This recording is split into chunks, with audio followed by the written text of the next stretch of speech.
अस्सलाम वालेकुम dear students. उम्मीद है आप सब खैरियत से होंगे। लास्ट टाइम जो है हम टॉपिक कर रहे थे फ़िज़िकल क्वांटिटीज़ के बारे में। आज हम उसी से आगे जो है कंटिन्यू करेंगे। बुक का आपका पेज नंबर है 5। आज जो हमारा टॉपिक है वो है इंटरनेशनल सिस्टम ऑफ यूनिट्स। ठीक है, टॉपिक का नाम क्या है? इंटरनेशनल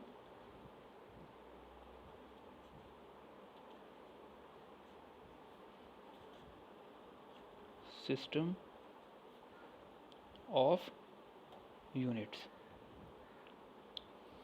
ओके जी, आपको कल हमने क्वांटिटीज़ पढ़ाई थी जिसमें बेस क्वांटिटीज़ और डिराइव्ड क्वांटिटीज़, यानी आपको क्वांटिटीज़ का तो पता चल गया कि ये जो है बेस क्वांटिटी है और ये जो है डिराइव क्वांटिटी है। बिलफर्ज आप बाज़ार जाते हो या शॉप पे जाते हो, चीनी या दूध वगैरह परचेज़ करते हैं या ख़रीदते हैं, तो उसमें फिर आपको एक स्टैंडर्ड क्वांटिटी की ज़रूरत पड़ती है। स्टैंडर्ड क्वांटिटी से क्या मुराद है? बिलफर्ज आप कहते हैं कि मुझे 1 किलो चीनी चाहिए। सो 1 किलो के अंदर जो है चीनी की कितनी मिकदार होगी? ठीक है, अब हो सकता है कि 1 किलो अगर आप एक शॉप से ख़रीदते हैं उसमें जो है उसकी क्वांटिटी कम हो, और दूसरी शॉप से आप जो 1 किलो की चीनी ख़रीदते हैं तो उसमें उसकी क्वांटिटी जो है, जो मिकदार है वो कम हो या ज़्यादा हो। तो इसका मतलब ये है कि एक दुकानदार जो है 1 किलो के अंदर कम क्वांटिटी, यानी उसने अपना एक अलहदा से सिस्टम बनाया हुआ है उस क्वांटिटी को मेजर करने का, उसमें जो है क्वांटिटी कम आती है 1 किलो के अंदर, और दूसरा जो शॉप वाला है उसकी जो क्वांटिटी है वो ज़्यादा आ रही है। तो इसका मतलब ये है कि डिफरेंस आ रहा है। किस चीज़ के अंदर डिफरेंस आ रहा है? क्वांटिटी के अंदर। आपको पता तो चल गया कि मैथ जो है वो केजी के अंदर मेजर होती है, ठीक है, लेकिन 1 केजी के अंदर कितनी मिकदार होगी इस चीज़ का भी आपको नहीं पता। यानी हमने कोई स्टैंडर्ड जो है वो सेट नहीं किया। जैसे कि है अगर आप इसी तरह अगर लेंथ को मेजर कर रहे हैं, ठीक है, लेंथ का यूनिट मीटर है बिलफर्ज, तो 1 मीटर के अंदर कितना, आप यूँ कह लें कि कितना डिस्टेंस होगा दो पॉइंट्स के दरमियान। अगर आप कह रहे हैं कि 1 मीटर जो लेंथ है, तो 1 मीटर लेंथ के अंदर कितना डिस्टेंस होगा, ये आपने अभी इसको सेट नहीं किया। यानी कि आपको क्वांटिटीज़ का तो पता चल गया है, लेकिन क्वांटिटीज़ के अंदर जो उसकी मैग्नीट्यूड यानी मिकदार है उसको अभी आपने स्टैंडर्डाइज नहीं किया, उसको फिक्स नहीं किया। सो इस मसले को हल करने के लिए, यानी आपके ये जो क्वांटिटी का इशू आ रहा है, आपको यूनिट पता चल गया कि केजी जो है वो मैस को मेजर करने के लिए हम केजी यूज़ करते हैं, ठीक है, लेकिन उस केजी के अंदर कितनी क्वांटिटी होगी अभी इसको स्टैंडर्डाइज नहीं किया गया।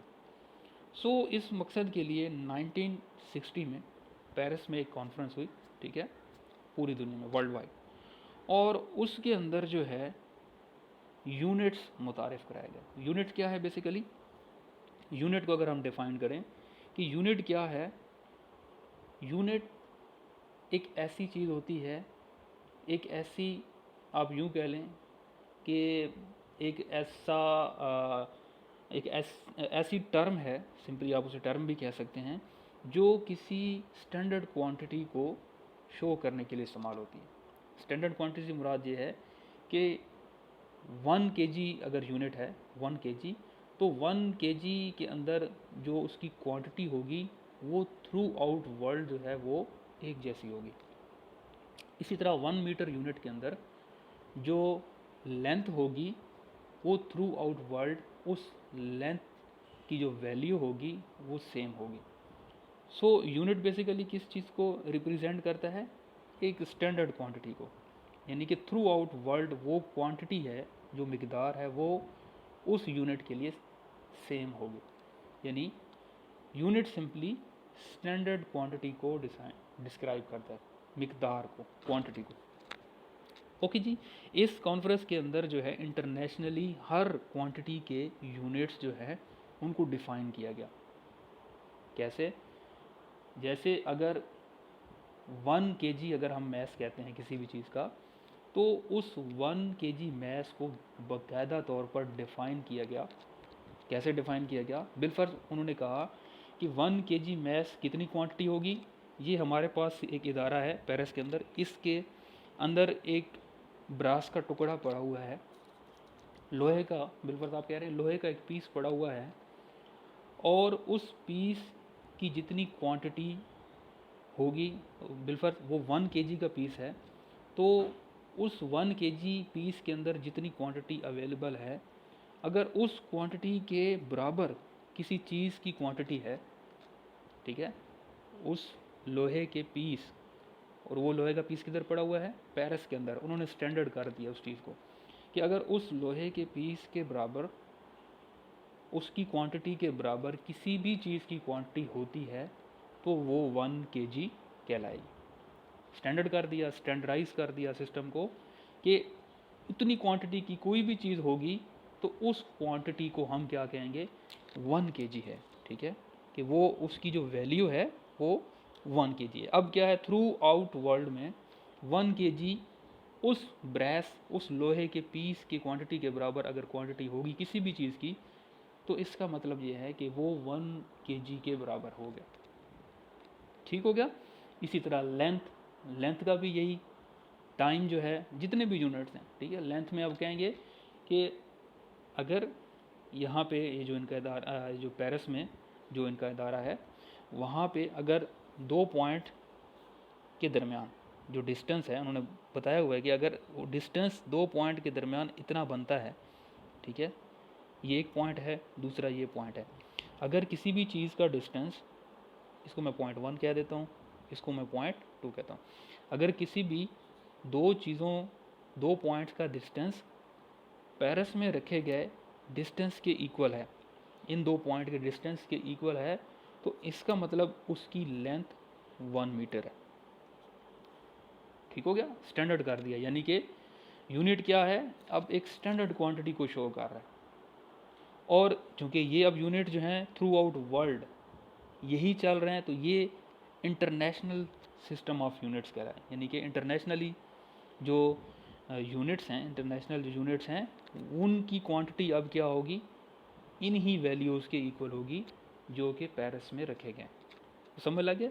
थ्रू आउट वर्ल्ड हर क्वांटिटी को स्टैंडर्डाइज किया गया, उनके यूनिट्स बनाए गए, ताकि कैलकुलेशंस में या इंटरचेंज करते हैं, एक्सचेंज करते हैं कोई साइंटिफिक या टेक्निकल इंफॉर्मेशन या न्यूमेरिकल्स वगैरह करते हैं, तो वो थ्रू आउट वर्ल्ड जो है उसकी क्वांटिटी जो है वो सेम हो, क्वांटिटी में कोई फ़र्क ना हो।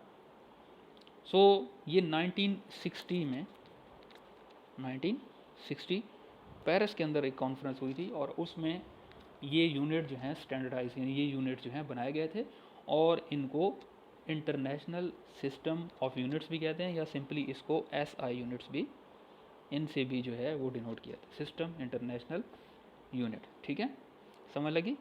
सो ये सिस्टम इंटरनेशनल यूनिट्स बेसिकली किसी भी क्वांटिटी को, चाहे वो बेस है, बेस क्वांटिटी है, ज़ाहिर सी बात है, बेस क्वांटिटी को स्टैंडर्डाइज करने के लिए, उसकी क्वांटिटी मिकदार को स्टैंडर्डाइज करने के लिए, एक जैसा बनाने के लिए ये यूनिट्स जो हैं वो बनाए गए।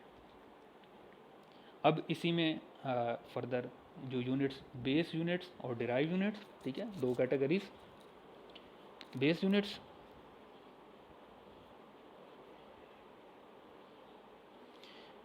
और सेकंड क्या होंगे, डिराइव्ड यूनिट्स। ठीक है, सॉरी, डिराइव्ड यूनिट्स। ओके जी।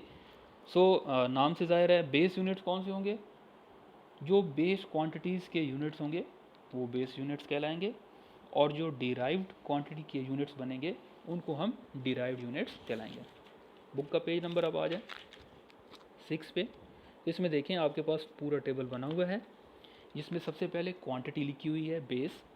ठीक है, जैसे कि मैं पहली क्वांटिटी पढ़ रहा हूँ लेंथ, और उसके साथ उसका सिंबल लिखा हुआ है L, और लेंथ का जो यूनिट है वो क्या है, मीटर। और मीटर का सिंबल क्या होता है, एम। इसी तरह मैस है, मैस का सिंबल एम, और उसको जो उसका मैयर किया जाता है वो किलोग्राम के अंदर किया जाता है, ठीक है। केजी साथ उसका सिंबल है। इसी तरह टाइम है, इलेक्ट्रिक करंट है, इंटेंसिटी ऑफ लाइट, टेम्परेचर और अमाउंट ऑफ सब्सटेंस। तो ये आपके पास हो गया बेस क्वांटिटीज़ और उनके units. Second one derive quantities, ठीक है। डिराइव क्वांटिटीज़ आपने पढ़ी थी, सॉरी डिराइव यूनिट्स, ये बेस यूनिट्स हो गए, डिराइव्ड यूनिट्स। सो डिराइव्ड क्वांटिटीज़ के जो यूनिट्स होंगे वो आपके पास क्या होंगे, सॉरी डिराइव क्वांटिटीज़ के जो यूनिट्स होंगे वो डिराइव्ड यूनिट्स कहलाएं, ठीक है।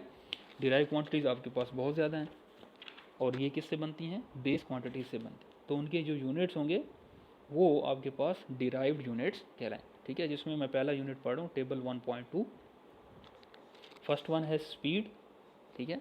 चलें यहाँ पे मैं इसको एक यूनिट को थोड़ा सा एक्सप्लेन भी कर देता हूँ। तो स्पीड को मैयर करते हैं मीटर पर सेकंड में, और इसका जो सिंबल है स्पीड का उसको v से डिनोट किया जाता है, ठीक है। और ये होती क्या है, मीटर पर सेकंड। स्पीड क्या होती है, मीटर पर सेकंड, ठीक हो गया। और इसको लिखते कैसे हैं, मीटर को m और पर सेकंड, ठीक है। ये s के ऊपर -1 डला हुआ है, ये बेसिकली पर सेकंड को शो करता है। ये इसको मैं अगर लिखना चाहूँ, ये बेसिकली ऐसे लिखा होता है, मीटर बटा सेकंड। ये सेकंड ऊपर जब जाता है तो उसकी पावर जो है -1 हो जाती है। किसी चीज़ के ऊपर पावर ना लिखी हो तो उसके ऊपर पावर 1 होती है, और इसको ऊपर जब शिफ्ट करते हैं, ठीक है, तो इसकी पावर क्या हो जाती है, -1। तो इसको पढ़ते क्या है, मीटर पर सेकंड, ठीक है। सो इसका जो डिराइव यूनिट है वो क्या आ गया आपके पास, मीटर पर सेकंड।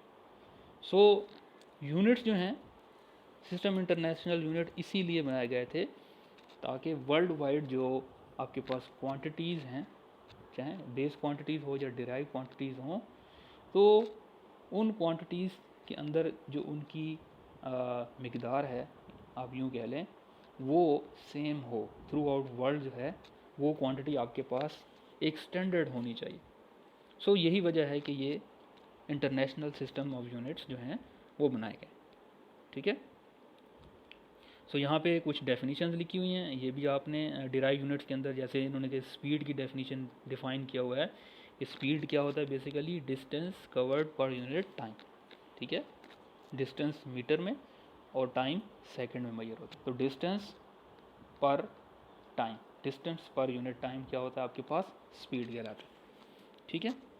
तो सिंपली स्पीड को यहाँ पे डिस्क्राइब किया गया है, तो मैंने आपको यहाँ पे स्पीड का फार्मूला भी बता दी, ठीक हो गया जी। इसी तरह एक्सेलरेशन है, वॉल्यूम है, फोर्स है, प्रेशर है, डेंसिटी है, चार्ज है, ये कुछ डिराइव यूनिट्स यहाँ पे आपके टेबल में गिवन है, तो इनको पढ़ लीजिएगा और इनके फार्मूले भी आपने याद करने की कोशिश करनी है, बल्कि याद करने हैं आपने। और ऊपर जो बेस क्वांटिटीज़ गिवन है वो आपको 100% तैयार होनी चाहिए। उम्मीद है आपको ये जो है ये आज का जो टॉपिक है इंटरनेशनल सिस्टम ऑफ यूनिट्स, ये समझ लग गया होगा। इसके रिलेटेड कोई क्वेश्चन है वो भी आप लोग कर सकते हैं, लेकिन ये टॉपिक आपको अच्छे तरीके से आना चाहिए। अपना बहुत सा ख्याल रखिएगा। अल्लाह हाफिज़।